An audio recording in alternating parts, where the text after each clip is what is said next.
ಮಾಜಿ DCM KS Eshwarappa ವಿರುದ್ಧ ಶಾಸಕ ಯತ್ನಾಳ್ ಬ್ಯಾಟಿಂಗ್ ಮಾಡಿದ್ದಾರೆ. ಜಕನೂರ ಸಿದ್ದಸಿರಿ ಕಾರ್ಯಕ್ರಮದಲ್ಲಿ ಯತ್ನಾಳ್ ಹಾಗೂ ಈಶ್ವರಪ್ಪ ಭಾಗಿಯಾಗಿದ್ದರು. ಈ ವೇಳೆ ಮಾತನಾಡಿರುವಂತಹ ಯತ್ನಾಳ್, ಸಿದ್ದರಾಮಯ್ಯ ನಂತರ ಯಾರಪ್ಪ ಕರ್ನಾಟಕಕ್ಕೆ ಸಿಎಂ ಆಗ್ತಾರೆ ಅಂತಂದ್ರೆ ಈಶ್ವರಪ್ಪ ಬಿಟ್ರೆ ಮತ್ಯಾರೂ ಅಲ್ಲ ಅನ್ನುವಂತಹ ಹೇಳಿಕೆಯನ್ನ ಕೊಟ್ಟಿದ್ದಾರೆ.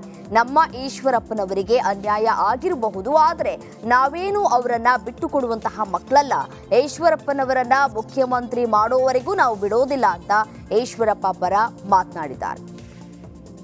ನಮ್ಮ ಈಶ್ವರಪ್ಪನವ್ರಿಗೆ ಏನೋ ಅನ್ಯಾಯ ಆಗಿರ್ಬೋದು, ನಾವೇನು ಬಿಟ್ಟು ಕೊಡು ಮಕ್ಕಳಲ್ಲ.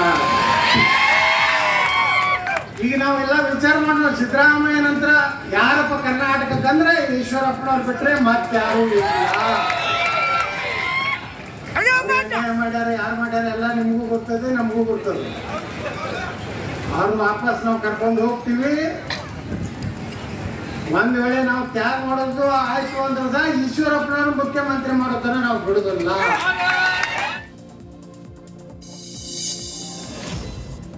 ಶಾಸಕ ಮುನಿರತ್ನ ಪ್ರಕರಣದ ಬಗ್ಗೆ ಸಚಿವ ಕೃಷ್ಣ ಭೈರೇಗೌಡ ನೀಡಿದ ಹೇಳಿಕೆಗೆ ಪ್ರತಾಪ್ ಸಿಂಹ ಕಿಡಿಕಾರಿದ್ದಾರೆ.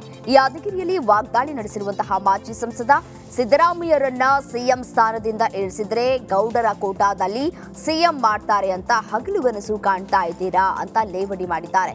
ಕೊಟ್ಟ ಕೆಲಸವನ್ನ ಮೊದಲು ಸರಿಯಾಗಿ ಮಾಡಿ ಆಮೇಲೆ ರಾಜಕೀಯ ಹೇಳಿಕೆ ಕೊಡೋಕೆ ಬೇರೆ ವೇದಿಕೆ ಇದೆ ಅಂತ ಹೇಳಿ ಮಾತಿನಲ್ಲೇ ತಿಳಿದಿದ್ದಾರೆ. ಕೃಷ್ಣ ಬೈರೇಗೌಡರಿಗೆ ಹೇಳಲಿಕ್ಕೆ ಬಯಸ್ತೀನಿ, ಬಹಳ ವೀರಾವೇಶದಿಂದ ಮಾತಾಡ್ತೀರಿ. ಏನೋ ಸಿದ್ದರಾಮಯ್ಯನವ್ರು ಹೇಳಿದ್ರೆ ಗೌಡ್ರ ಕೋಟದಲ್ಲಿ ಏನೋ ನಿಮ್ಮನ್ನು ಮುಖ್ಯಮಂತ್ರಿ ಮಾಡ್ಬಿಡ್ತಾರೆ ಅಂತ ಏನೋ ಕನಸು ಕಾಡ್ತಿದ್ದೀರಿ ಅನ್ಸುತ್ತೆ. ದಯವಿಟ್ಟು ನಿಮಗೆ ಹಿಂದೆ ಕೃಷಿ ಖಾತೆ ಕೊಟ್ಟಿದ್ರು, ಅಲ್ಲೂ ಏನೋ ಮಾಡಲಿ. ತಿರುಪತಿ ಲಡ್ಡು ವಿಚಾರಕ್ಕೆ ಸಂಬಂಧಿಸಿ ಯಾದಗಿರಿಯಲ್ಲಿ ಪ್ರತಾಪ್ ಸಿಂಹ ಪ್ರತಿಕ್ರಿಯಿಸಿದ್ದಾರೆ. ಹಿಂದೂಗಳ ಧಾರ್ಮಿಕ ಭಾವನೆ ಹೊಡೆಯುವ ಕೆಲಸ ಜಗನ್ ಮೋಹನ್ ರೆಡ್ಡಿ ಮಾಡಿದ್ದಾರೆ. ಜಗನ್ ಮೋಹನ್ ರೆಡ್ಡಿ ಹೆಸರು ಮುಂದೆ ಮಾತ್ರ ರೆಡ್ಡಿ ಇದೆ, ಆದರೆ ಅವರಪ್ಪ ಕ್ರಿಶ್ಚಿಯನ್. ರೆಡ್ಡಿ ಅನ್ನೋ ಹೆಸರನ್ನ ಇಟ್ಕೊಂಡು ಹಿಂದೂಗಳಿಗೆ ಮೋಸ ಮಾಡ್ತಾ ಇದ್ದಾನೆ ಅಂತ ಕಿಡಿಕಾರಿದ್ದಾರೆ. ಹಿಂದೂಗಳು ಎಚ್ಚೆತ್ತು ಜಾಗೃತಿ ಮೂಡಿಸುವಲ್ಲಿ ಅಂದ್ರೆ ಈ ದೇಶ ಕಳೆದುಕೊಳ್ಬೇಕಾಗತ್ತೆ ಅಂತ ಹೇಳಿ ಪ್ರತಾಪ್ ಸಿಂಹ ಹೇಳಿಕೆಯನ್ನು ಕೊಟ್ಟಿದ್ದಾರೆ. ಜಗನ್ಮೋಹನ್ ರೆಡ್ಡಿ ಹೆಸರು ಮುಂದೆ ರೆಡ್ಡಿ ಇದೆ, ಆದ್ರೆ ಒಬ್ಬ ಕ್ರಿಶ್ಚಿಯನ್. ತಿರುಪತಿ ತಿರುಮಲದ ಲಡ್ಡು ಅಂತ ಹೇಳಿದ್ರೆ ಮನೆಗೆ ಬಂದ್ರೆ ಅದ್ರದ್ದೊಂದು ಪರಿಮಳದ್ದೇ ಬೇರೆ ತರ ಒಂದು ಅದು.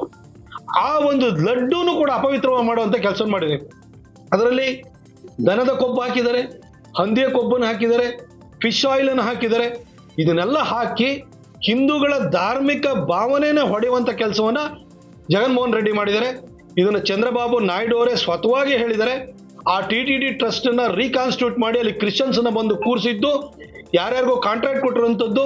ಇದ್ರ ಹಿಂದೆ ಜಗನ್ಮೋಹನ್ ರೆಡ್ಡಿಯ ಆತನ ಕೈವಾಡ ಇದೆ. ಆತನ ಇದನ್ನು ಪತ್ತೆ ಹಚ್ಚಿ ಅವ್ರಿಗೆ ತನಗೆ ಶಿಕ್ಷೆ ಕೊಡಿಸೋ ಒಂದು ಶಿಕ್ಷಣಕ್ಕೆ ಗುರಿಪಡಿಸಿ. ತಿರುಪತಿ ಲಡ್ಡು ತಯಾರಿಕೆಗೆ ದನದ ಕೊಬ್ಬು ಹಾಗೂ ಮೀನಿನ ಎಣ್ಣೆ ಬಳಕೆ ವಿಚಾರ ಸಂಬಂಧ ಕೋಲಾರ ಚಿಕ್ಕಬಳ್ಳಾಪುರ ಹಾಲು ಒಕ್ಕೂಟ ಅಧ್ಯಕ್ಷ KY ನಂಜೇಗೌಡ ಪ್ರತಿಕ್ರಿಯಿಸಿದ್ದಾರೆ. KMFನಿಂದ ತುಪ್ಪ ರವಾನೆ ನಿಂತಾಗ ಲಡ್ಡು ಪ್ರಸಾದ ರುಚಿ ಇಳಿಕೆಯಾಗಿತ್ತು. ಲಡ್ಡು ಪ್ರಸಾದದಲ್ಲಿ ಕೊಬ್ಬು ಎಣ್ಣೆ ಬಳಕೆಯಿಂದ ಭಕ್ತರ ಭಾವನೆಗಳಿಗೆ ಧಕ್ಕೆಯಾಗಿದೆ ಅಂದರು. ಈಗಾಗಲೇ KMFನಿಂದ ನಂದಿನಿ ತುಪ್ಪ ರವಾನೆ ಆರಂಭವಾಗಿದೆ. ನಂದಿನಿ ತುಪ್ಪ ರವಾನೆಯಾಗುವ ಸಮಯದಲ್ಲಿ ಇಂತಹ ಆರೋಪ ಕೇಳಿಬಂದಿಲ್ಲ ಅಂತ ಹೇಳಿದರು. ನಮ್ಮ KMFನಿಂದ ನಂದಿನಿ ತುಪ್ಪವನ್ನು ನಾವು ಕೊಡ್ತಾ ಇದ್ದೀವಿ ಮೊದಲು. ಅದನ್ನು ನಿಲ್ಲಿಸಿದ ಮೇಲೆ ಇದೆಲ್ಲ ಇಶ್ಯೂಸ್ ಬಂದಿದೆ. ಆದರೆ ನಾವು ಈ ಇಶ್ಯೂನಲ್ಲಿ ನಾವು ನಂದಿನಿ ತುಪ್ಪ ಏನಿತ್ತು ಅದು ಕೊಡ್ತಾ ಇರಲಿಲ್ಲ. ನಾವು ಈಗ ಮತ್ತೆ ಪ್ರಾರಂಭ ಮಾಡಿದ್ದೀವಿ ನಂದಿನಿ ತುಪ್ಪ. ಮತ್ತು ಈಗಾಗಲೇ ನಂದಿನಿ ತುಪ್ಪ ಕೊಟ್ಟಾದ ಮೇಲೆ ಆ ಲಾಡು ತುಂಬ ಒಳ್ಳೆ ಟೇಸ್ಟ್ ಇದೆ ನಂದಿನಿ ತುಪ್ಪ ಬಂದ ಮೇಲೆ ಅಂತೇಳಿ ಈಗಾಗಲೇ ಟಾಕ್ ಜನಗಳ ಅಭಿಪ್ರಾಯ ಶುರುವಾಗಿದೆ. ಆದರೆ ಹಿಂದೆ ಆ ಲಾಡು ಟೇಸ್ಟ್ ಇರಲಿಲ್ಲ. ಹಾವೇರಿಯಲ್ಲಿ ನಡೆದ ಬೂತ್ ಸಮಿತಿ ಸದಸ್ಯರ ಸಮಾವೇಶದಲ್ಲಿ ಸಚಿವ ಶಿವಾನಂದ ಪಾಟೀಲ್ ಪಕ್ಷದ ವಿಚಾರಕ್ಕೆ ಸಂಬಂಧಪಟ್ಟಂತೆ ಮಾತನಾಡಿದ್ದಾರೆ. ಕೆಲವೊಬ್ಬರು ಕಾಂಗ್ರೆಸ್ನಲ್ಲಿ ಇದ್ದು ರಾತ್ರಿ ಬಿಜೆಪಿ ಮಾಡ್ತಾರಂತೆ ಅಂತ ಕೂಡ ಹೇಳಿದ್ದಾರೆ. ರಾತ್ರಿ ಒಂದು ಪಾರ್ಟಿ ಹಗಲು ಒಂದು ಪಾರ್ಟಿ ಮಾಡಬಾರ್ದು ಅಂತ ಕಾರ್ಯಕರ್ತರು ಯಾರೂ ಪಕ್ಷದಲ್ಲಿ ಇರಬೇಡಿ ಅಂತ ಆಕ್ರೋಶಭರಿತವಾಗಿ ಮಾತನಾಡಿದ್ದಾರೆ. ಕೆಲವೊಬ್ಬರು ಕಾಂಗ್ರೆಸ್ದವ್ರ ಜೊತೆ ಇದ್ದು ರಾತ್ರಿ BJP ಮಾಡ್ತಕ್ಕಂಥ ಕೆಲಸ ಮಾಡ್ತಾ ಇದ್ದಾರೆ ಅಂತಕ್ಕಂಥ ಮಾತು ನಮಗೆ ಗೊತ್ತಿದೆ.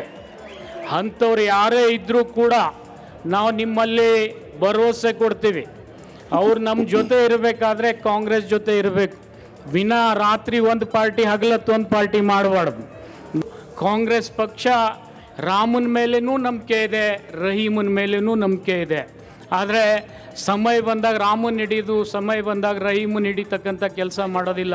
ಕೆಲವೊಬ್ಬರು ಕಾಂಗ್ರೆಸ್ದವ್ರ ಜೊತೆ ಇದ್ದು ರಾತ್ರಿ ರಾಮನಗರದ ಚನ್ನಪಟ್ಟಣದಲ್ಲಿ ಲಾಟರಿ ಎತ್ತುವ ಮೂಲಕ ನಿವೇಶನ ಫಲಾನುಭವಿಗಳ ಆಯ್ಕೆಯನ್ನ ಡಿಕೆ ಶಿವಕುಮಾರ್ ಹಾಗೂ ವಸತಿ ಸಚಿವ ಜಮೀರ್ ಅಹ್ಮದ್ ಮಾಡಿದ್ದಾರೆ. ಸದ್ಯ 675 ಜನಕ್ಕೆ ಸೈಟ್ ಹಂಚಿಕೆ ಮಾಡಿದ್ದು, ಮುಂದೆ ಜಮೀನು ಖರೀದಿ ಮಾಡಿ ಉಳಿದ ಜನರಿಗೆ ಸೈಟ್ ಹಂಚುವ ಭರವಸೆಯನ್ನ ಡಿಕೆ ಶಿವಕುಮಾರ್ ನೀಡಿದ್ದಾರೆ. ಕಲ್ಯಾಣ ಕರ್ನಾಟಕದ ಜೀವನಾಡಿ ತುಂಗಭದ್ರಾ ಜಲಾಶಯಕ್ಕೆ ಇಂದು ಬಾಗಿನ ಅರ್ಪಣೆ ನಡೆಯಲಿದೆ. ಜಲಾಶಯಕ್ಕೆ ಸಿಎಂ ಸಿದ್ದರಾಮಯ್ಯ ಬಾಗಿನವನ್ನು ಅರ್ಪಿಸಲಿದ್ದಾರೆ. ಈ ಹಿನ್ನೆಲೆ ಭರದ ಸಿದ್ಧತೆ ನಡೆದಿದ್ದು, ಅಂತಿಮ ಹಂತದ ಸಿದ್ಧತೆಯನ್ನ ಅಧಿಕಾರಿಗಳು ಪರಿಶೀಲನೆಯನ್ನು ನಡೆಸಿದ್ದಾರೆ.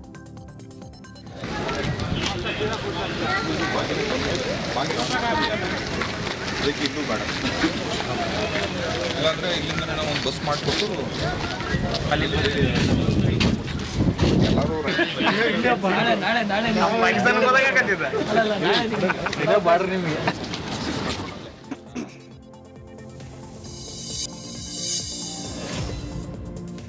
ಯಾದಗಿರಿಯ ಶಹಾಪುರದಲ್ಲಿ ಹಿಂದೂ ಮಹಾಗಣಪತಿ ವಿಸರ್ಜನಾ ಮೆರವಣಿಗೆ ಅದ್ದೂರಿಯಾಗಿ ನಡೆಯಿತು.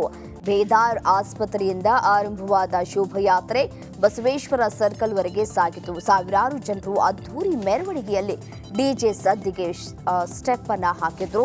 ಶೋಭಾಯಾತ್ರೆಯಲ್ಲಿ ಮಾಜಿ ಸಂಸದ ಪ್ರತಾಪ್ ಸಿಂಹ ಭಾಗಿಯಾಗಿದ್ದರು. ಈದ್ ಮಿಲಾದ್ ಮೆರವಣಿಗೆ ಹಿನ್ನೆಲೆ ಶಿವಮೊಗ್ಗ ನಗರ ಹಸಿರುಮಯವಾಗಿದೆ. ಎಲ್ಲೆಡೆ ಹಸಿರು ಧ್ವಜಗಳು ರಾರಾಜಿಸುತ್ತಿವೆ.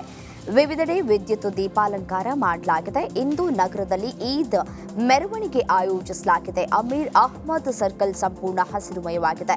ಸರ್ಕಲ್ ಸುತ್ತಲೂ ವಿದ್ಯುತ್ ದೀಪಾಲಂಕಾರ ಮಾಡಲಾಗಿದ್ದು, ಮಧ್ಯದಲ್ಲಿ ಮೆಕ್ಕಾ ಮದೀನಾ ಮಾದರಿಯ ಅಲಂಕಾರವನ್ನು ಮಾಡಲಾಗಿದೆ.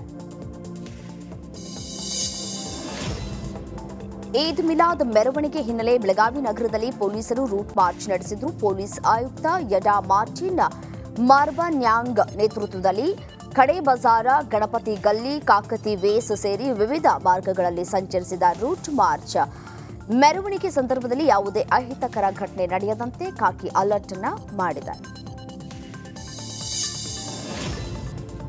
ಧಾರವಾಡ ಜಿಲ್ಲಾಧಿಕಾರಿ ಕಚೇರಿಯಲ್ಲಿ ಸಿಬ್ಬಂದಿ ಅಸ್ವಸ್ಥಗೊಂಡಿದ್ದಾರೆ. ಟೆಲಿಫೋನ್ ಆಪರೇಟರ್ ಆಗಿ ಕೆಲಸ ಮಾಡ್ತಾ ಇದ್ದ 50 ವರ್ಷದ ಮಲ್ಲಪ್ಪ ಸಿಂದಗಿ ಕೆಲಸದ ಸಮಯದಲ್ಲಿ ಅಸ್ವಸ್ಥರಾಗಿದ್ದರು. ನೌಕರರು ಕೂಡಲೇ ಜಿಲ್ಲಾ ಆಸ್ಪತ್ರೆಗೆ ರವಾನಿಸಿದ್ದಾರೆ.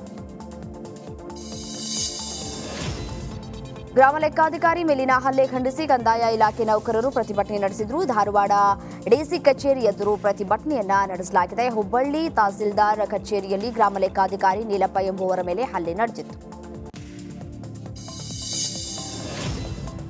ಬಾರ್ನಲ್ಲಿ ಕುಳಿತಿದ್ದ ವ್ಯಕ್ತಿಗೆ ಚಾಕು ಇರಿದು ಹತ್ಯೆಗೈಯಲಾಗಿದೆ. ದಾವಣಗೆರೆಯ ಪ್ರಕಾಶ್ ಬಾರ್ನಲ್ಲಿ ಘಟನೆ ನಡೆದಿದೆ. ಸ್ನೇಹಿತರೊಂದಿಗೆ ಬಾರ್ನಲ್ಲಿ ಇದ್ದಂತಹ ಕುಮಾರ್ ಎಂಬಾತನಿಗೆ ಗೌತಮ್ ಚಾಕು ಇರಿದಿದ್ದಾನೆ. ಚಾಕು ಇರಿಯುವ ಭಯಾನಕ ದೃಶ್ಯ ಸಿಸಿ ಕ್ಯಾಮೆರಾದಲ್ಲಿ ಸೆರೆಯಾಗಿದೆ.